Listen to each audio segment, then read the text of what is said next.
জয় হিন্দ and good afternoon everyone. তোমরা সকলে কেমন আছো? আশা করছি সকলেই ভালো আছো এবং জোর কদমে প্রস্তুতি নিচ্ছ। তো বন্ধুরা, আজকে একটা খুব ইম্পর্টেন্ট বিষয়ে ভিডিওটা করছি, সেটা হচ্ছে মেডিকেলের উপরে। হ্যাঁ, আফটার সিলেকশন বিভিন্ন প্রসেস কমপ্লিট হয়ে যাওয়ার পরে তোমাদের সিলেকশনে যখন ফাইনাল মেরিট লিস্ট বের হয়ে যাবে, সেই মেরিট লিস্ট বের হওয়ার পরে তোমাদের দুটো কাজ বাকি থাকে। সেটা হচ্ছে এক, ভেরিফিকেশন, পুলিশ ভেরিফিকেশন, আর দুই, মেডিকেল, অর্থাৎ মেডিকেল টেস্ট। তোমাদের শরীরের যে বিভিন্ন অঙ্গ প্রত্যঙ্গের যে পরীক্ষা নিরীক্ষা, যে সব ঠিকঠাক আছে কিনা, পুলিশের যোগ্য কিনা, সেটাও দেখা হয়। তো সেই মেডিকেল নিয়ে আজকে কিছু বলতে চাই আমি। অনেকে জিজ্ঞেস করেছো যে মেডিকেলে এটা হলে আমি ফিট বা আনফিট হবো কিনা, বা এটা দেখে কিনা, আমার এই সমস্যা আছে দাদা, আমার ওটা আছে। তো সেটা নিয়ে আমি বলতে যাচ্ছি যে আমার মেডিকেল বা আমাদের মেডিকেল, আমাদের আলিপুরদুয়ার ডিস্ট্রিক্টের টোটাল 156 সামথিং, টোটাল 156 জনের মতো যারা আমরা ফাইনালি জয়েন করেছিলাম, তো তারা মেডিকেল কীভাবে কী হয়েছিল তাদের প্রত্যেকের, সেটা নিয়ে আমি আজকে বলবো। এ to Z total key test হয়, কী করিয়েছে, আবার কী না করালেও হবে, সেগুলো বলছি। তো মেডিকেলে প্রথমে কি হয়, যেদিন তোমাদের মেডিকেল থাকবে আগে থেকেই তোমাদেরকে ইনফর্ম করা হবে যে অমুক তারিখে তোমাদের মেডিকেল আছে, 2-3 দিন আগে ইনফর্ম করে দেওয়া হবে। তো তোমরা তো মেন্টালি প্রিপেয়ার্ড থাকবেই। তারপরে যেদিন বলা হবে সেদিন তোমরা নিজের আরও অফিস, যেটা তোমাদের এসপি অফিসে হয়ে থাকে, আরও অফিস, রিজার্ভ অফিস, তো সেখানে তোমরা গিয়ে রিপোর্ট করবে সকাল 9টা বা 10টা যখন তোমাদের টাইম দেওয়া হবে, সেখানে তোমরা রিপোর্ট করলে তারপরে তোমাদের গিনতি হবে, গণনা করা হবে যে তোমরা ধরো তোমাদের 50 জনকে আজকে ডাকা হয়েছে, তো 50 জন এসেছো কিনা তোমাদের সব কিছু মিলিয়ে নেওয়া হলো। তারপরে তোমাদেরকে ডিপার্টমেন্টের গাড়ি দেওয়া হবে, মানে আমাদের পুলিশের থেকে গাড়ি দেওয়া হবে। সেই গাড়িতে তোমাদেরকে নিয়ে যাবে তোমাদের নিজস্ব ডিস্ট্রিক্ট হসপিটালে। যেরকম আমার আলিপুরদুয়ারে ছিল, আমার আলিপুরদুয়ার ডিস্ট্রিক্ট হসপিটালে আমাদের নিয়ে গেছে। আচ্ছা, সেখানে নিয়ে যাওয়ার পরে আমাদের সম্ভবত টিকিট কাটতে হয়েছিল, 2 টাকা করে যে টিকিটটা কাটতে হয় আউটডোরের যে পেশেন্ট দেখে, সেই টিকিট আমাদের কাটতে হয়েছিল। তারপরে আমাদের নির্দিষ্ট একটা লিস্ট ছিল যে আমাদের এই টেস্ট হবে। তো কী টেস্ট হবে আমরা সেগুলো বলে দিচ্ছি, যে এই টেস্টগুলোর মধ্যেই হয়ে থাকে, আলাদা করে কোনো টেস্ট হয় না। এর বাইরে যদি তোমাদের কারোর কোনো সমস্যা থাকে তার জন্য তোমরা আটকাবে না। ইভেন যে টেস্টগুলো বলবো সেখানেও যদি ছোটোখাটো কিছু সমস্যা থাকে সেগুলো তোমরা পার পেয়ে যাবে। কারণ আছে, পশ্চিমবঙ্গ পুলিশের সিলেকশনের টোটাল 4টা প্রসেস, মানে এই মেডিকেল আর ভেরিফিকেশন আগ পর্যন্ত। সেটা হচ্ছে প্রিলিমিনারি এক্সাম, তারপরে হচ্ছে হলো পিএমটি পিইটি, তারপরে হচ্ছে মেইনস এক্সাম, তারপরে আবার ইন্টারভিউ, তারপরে তোমার ফাইনাল মেরিট তৈরি হয় যে তুমি সিলেকশন তোমার হচ্ছে কি না। যদিও এবার একটা পরীক্ষা কমিয়ে দেওয়া হয়েছে, তাও 3টে তোমাদের পরীক্ষা পাস করতে হবে সিলেকশনের জন্য। আচ্ছা, এবার তোমাদের সিলেকশন হয়ে গেল। তো এতগুলো ধাপের মধ্য দিয়ে যেহেতু তোমাদেরকে পাস করে ফাইনাল মেরিটে নাম আনতে হয় আর তোমাদেরকে চাকরিটা সিকিউর করতে হয়, তাই তুলনামূলকভাবে তোমাদের মেডিকেলটা অতটাও হার্ড হয় না। এখন তোমার যদি মেজর কোনো প্রবলেম থাকে তাহলে অবশ্যই তুমি বাদ যেতেই পারো, কিন্তু 99.99% মানে 0.1% বাদ পড়ার চান্স থাকে। তো তুমি প্রায় ধরো পাস করেই যাবে। তাও তোমাকে যেগুলো টেস্ট করাতে হচ্ছে যাবে ইএনটি, ঠিক আছে, বিভিন্ন থাকে, বিভাগ থাকে, ইএনটি আছে, চোখ আছে, রক্ত পরীক্ষা আছে, ইউরিন টেস্ট আছে, এক্স রে আছে, ইসিজি আছে, আর কিছু ছিল, তো এই কটাই, ঠিক আছে। এবার তুমি যে কোনো আগে তোমার যেটা মনে হচ্ছে যে এই লাইনটা ফাঁকা আছে বা এখানে ভিড় কম, তুমি সেখানে চলে গেলে। দেখলে ইএনটিতে ভিড় বেশি, তুমি চোখের ওখানে চলে গেলে, সেখানে হয়তো কম, সেখানে ভিড়টা কম সেখানে। তারপরে তোমার আরও দেখবে, তারপরে অর্থোপেডিক সার্জেন মানে অর্থোপেডিক যে দেখে আর কি, হাড্ডির ব্যাপারটা যে দেখে, তো বিভিন্ন জায়গায় গেলে তো ফার্স্টে অর্থোর ওখানে গেলে সেখানে তোমার দেখা হলো সব ঠিকঠাক আছে কি না। আচ্ছা, ছেলেদের ক্ষেত্রে নর্মালি যেটা হয়ে থাকে, কারোর ওই হাইড্রোসিল বা সেই ধরনের কোনো প্রবলেম আছে কি না, সেটা জাস্ট নামের দেখে।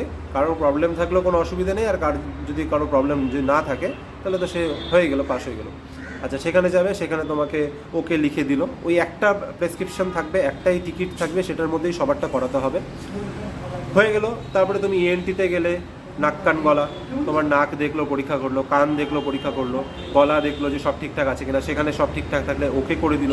বাই চান্স যদি তোমার কানে কোনো প্রবলেম থেকেও থাকে, যে ময়লা আছে বা কোনো প্রবলেম হচ্ছে, তাও কিছু প্রবলেম নেই, বলবে যে এর প্রবলেম আছে, কানটা পরিষ্কার করিয়ে নিও, ওকে দিয়ে করে দেয়, আটকে রাখবে না তোমাকে। তারপরে তুমি চোখের ওখানে গেলে, চোখের ওখানে কী হয়, কালার ব্লাইন্ডনেস বলে একটা ব্যাপার থাকে, সেটা তোমরা সকলেই জানো, সেটা টেস্ট হয়। চোখে চশমা টাইপের একটা পরিয়ে দেয়, বিভিন্ন লেন্স লাগায়, তো ক্যালেন্ডারের মতো থাকে। তো আমাদের যে ইংলিশ অ্যালফাবেট আছে তো সেই ইটার ফেসগুলো কোন দিকে, ডান দিকে না বাঁ দিকে, উপরে না নিচে, সেগুলো জিজ্ঞেস করে। ইউ যে আছে, ইউ ফর আমব্রেলা, সেই ইউটা উপর দিকে না ডান দিকে, বাঁ দিকে, নিচে কোন দিকে, সেগুলো জিজ্ঞেস করে দেখতে পারছো কিনা। তারপরে কিছু কিছু নাম্বার জিজ্ঞেস করে, বড়োর থেকে ছোট হতে থাকে, তো সেগুলো তুমি ঠিকমতো রেকগনাইজ করতে পারছো কিনা, সেগুলো ঠিকমতো চিনতে পারছো কিনা, সেগুলো দেখা হয়। তারপরে কালার ব্লাইন্ডনেসের যে বুকটা থাকে সেখান থেকে জিজ্ঞেস করে যেটা এখানে কি লেখা আছে, বা এখানে কত নাম্বার আছে, বা এখানে কি আছে সেটা জিজ্ঞেস করে। ঠিক আছে, হয়ে গেল। আচ্ছা, সেখানে তোমার ক্লিয়ার টিক দিয়ে দিল।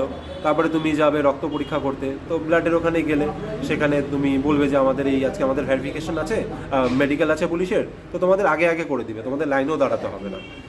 মানে আমি যতখানি জানি আমাদের সবার সেরকম একটা লাইনে দাঁড়াতে হয়নি, আমরা গিয়েছি যেখানেই গিয়েছি আমাদেরকে ওরাই ডেকে ডেকে বলেছে। ওরা আগে থেকেই জানতো যে আজকের দিনে পুলিশের মেডিকেল আছে, তো এতগুলো ছেলে আসবে বা মেয়ে আসবে, তাদের চেক করা হবে। আচ্ছা, এরপরে তুমি ব্লাড টেস্টে ওখানে গেলে, তারপরে ইউনিট টেস্ট তুমি একটা কোটা নিয়ে নিলে, সেখানে স্যাম্পল, বা সকালবেলা যদি বাড়ি থেকে ক্যারি করে নিয়ে আসতে পারো খুবই ভালো, সেটা দিয়ে দিলে স্যাম্পল হয়ে গেল। আচ্ছা, তারপরে তুমি যাবে এক্স রে, তো বুকের এক্স রেটা করা হয় ভালো মতো করে, তো বুকের এক্স রে করে নিল। এক্স রে করার পরে তোমার ইসিজি যেটা আগে হবে, তোমার যদি ইসিজি আগে তুমি ফাঁকা দেখো ইসিজি করিয়ে নিবে, ওকে।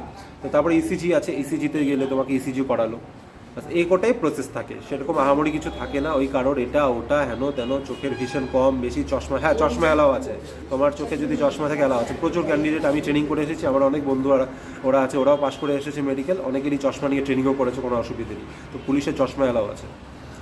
আচ্ছা, তারপরে আরও কেউ কিছু কিছু জিজ্ঞেস করেছিল যে কারোর কোনো এক ভাইয়ের বলেছিল যে আমার হাতটা একটু ভাঙা আছে, অসুবিধে নেই, হয়ে যাবে। আমার এক বন্ধু আছে, ঠিক আছে, ওর ট্রেনিং অন্য জায়গায় হয়েছে, কিন্তু ওরও হাত ভাঙা ছিল, অসুবিধে নেই। হাতের এক্সরে নর্মালি হয়ও না, আর সেটা প্রবলেম নেই, ব্যাকা থাকলেও অল্প ব্যাকা থাকলেও প্রবলেম নেই, হয়ে যাবে। আচ্ছা, এরকম আরও কিছু কিছু প্রশ্ন করেছিল। তো যাই হোক, মোটামুটি এতখানি মেডিকেলে এতখানি হয়, এর থেকে বেশিও হয় না। আচ্ছা, এখন ধরো আমি মোটামুটি 7, 8, 9টার মতো মেডিকেল টেস্টের কথা বললাম। অনেকে কি করেছে আমার বন্ধুদের মধ্যে, অনেকে 6টা করিয়েছে, হয়ে গেছে, 5টা করিয়েছে, হয়ে গেছে। তো মিনিমাম 5 থেকে 6টা তোমাকে করাতেই হবে। দু একটা যদি টাইমের অভাবে, কারণ এগুলো সারাদিন লেগে যায়। সেই আমরা সকাল হয়তো 9টার সময় বাড়ি থেকে বেরিয়েছিলাম, 10টার সময় আমাদেরকে নিয়ে আসা হয়েছিল হসপিটালে, আলিপুরদুয়ার ডিস্ট্রিক্ট হসপিটাল, আর সেখান থেকে শেষ হতে হতে হয়তো সন্ধ্যা হয়ে গেছিলো সম্ভবত। মোটামুটি ওই 5টা 6টা বেজে গেছিলো। তো এগুলো করতে করতে হয়ে যায়, প্রচুর টাইম লাগে। নর্মালি সারাদিনে তো জেনারেল পেশেন্টস আসতেই থাকে, জানোই ডিস্ট্রিক্ট হসপিটালে কী অবস্থা হয়, তারপরে আলাদাভাবে আমাদের জন্য ব্যবস্থা করা, তো আমাদেরকে দেখা। তো এগুলো সব কমপ্লিট হয়ে যাওয়ার পরে তোমার হয়ে গেল টোটাল। আচ্ছা, তো নেক্সট প্রসেস, এরপর আরও কিছু আছে সেটা বলছি। তারপরে তোমাদের যে এই টেস্টগুলো হয়ে গেল, যেই প্রেসক্রিপশনটার মধ্যে প্রত্যেকটা ডাক্তার তোমাকে ওকে লিখে দিল যে সব ঠিকঠাক আছে, সেটা নিয়ে তোমাকে সেদিনই হোক বা পরের দিন হোক তোমাকে CMOH অফিস যেতে হবে। Chief medical officer of health, সম্ভবত এটা ফুল ফর্ম আমার ঠিক মনে আসছে না, আমি আইডিয়া করে বললাম, অন্য কিছু হতে পারে। যাই হোক, CMOH অফিসে যেতে হবে, সেখানে CMOH এগুলো সব দেখবে, ভেরিফিকেশন করবে। ওখানে কিছু চালান কাটতে হয়, ওই 50 টাকা 55 টাকা সামথিং, ওরকমই 100 টাকার মতো লাগে, মনে নেই। ঠিক আছে, ওখানে ভেরিফিকেশন করে তোমাকে ক্লিয়ার করে দিবে, সেখান থেকে পাস হয়ে গেল। তারপরে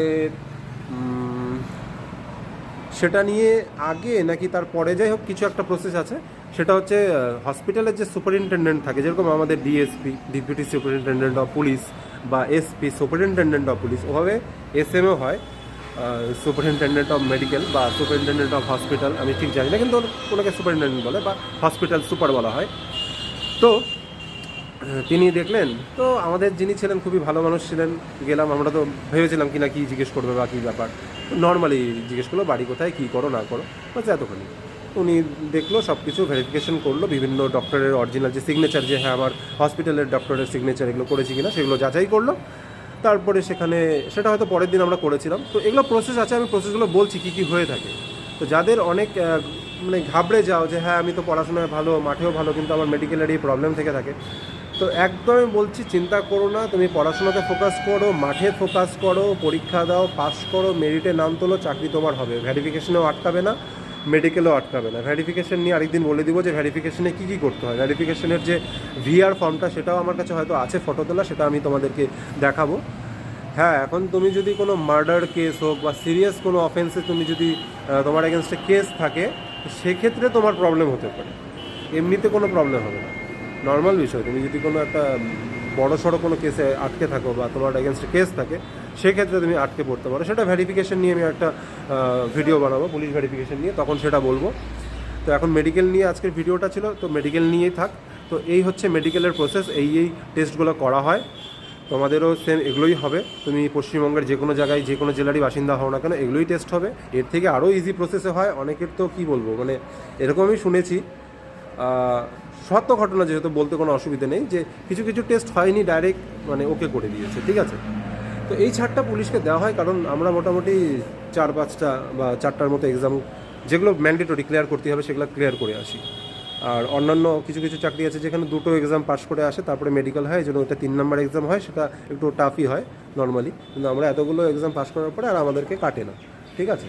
200 জন যদি মেডিকেলে যায় তো 200 জনই পাস করে আসে। তো ঠিক আছে, কোনো ভয় পাবে না, মন দিয়ে পড়াশোনা করো, অবশ্যই চাকরিটা তোমাদের হবে। আমি মানে কি বলবো, আমার বিশ্বাস যে, কারণ আমি নিজে পাস করেছি, তো কী হারে খাটনিটা করেছি সেটা আমি জানি, আমার কিছু বন্ধুবান্ধব জানে, বাবা মা জানে, বাড়ির লোক জানে। তো সেটা নিয়ে আরেকদিন ভিডিও করব। জাস্ট চ্যানেলটাতে খুললাম, বিভিন্ন টপিক নিয়ে ভিডিও করব, তোমাদের মোটিভেট করব। এরপরে একটা আমি ভিডিও নিয়ে আসছি, সেটা হচ্ছে কোশ্চেন অ্যান্ড অ্যান্সার, ঠিক আছে। তোমরা অনেক ধরনের কোশ্চেন করেছো এই কয়েকদিন আমাকে, মোটামুটি 20টার উপরে ভালো ভালো কোশ্চেন জমেছে। তো সেগুলো আমি একটা একটা করে তোমাদের অ্যান্সার দেবো পরের কোনো ভিডিওতে, কাল পরশু হোক। কালকে একটা স্পেশাল ডে আছে, সেটা নিয়েও আমি একটা ভিডিও বানাবো। কালকে স্পেশাল ডে, আমি অবশ্যই সেটা আমি খুবই এক্সাইটেড আছি, সেটা নিয়ে ভিডিও বানানোর জন্য, তোমাদের সাথে শেয়ার করবো সেটা। তো ঠিক আছে, জয় হিন্দ, ভালো থেকো সকলে, ভালো মতো পড়াশোনা করো, হার মানবে না।